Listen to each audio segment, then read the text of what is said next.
Hello there. So you want to know how you can check your Telegram message history? This is going to be the only video that you'll ever need to watch on the internet. So with that being said, let's just get straight into the video. Simply go ahead and open your Telegram application. I'm already assuming that you've already logged in and signed up into your account. Now, for example, the only way I can go ahead and check the old messages or the message history is by scrolling all the way up. And as you can see, you can completely see till when it was sent from.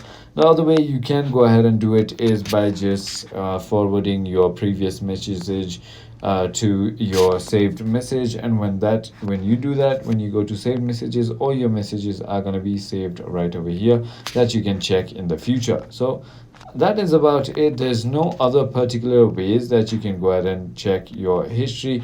You can go ahead and put it chat folders as well and just organize it and see it in the future.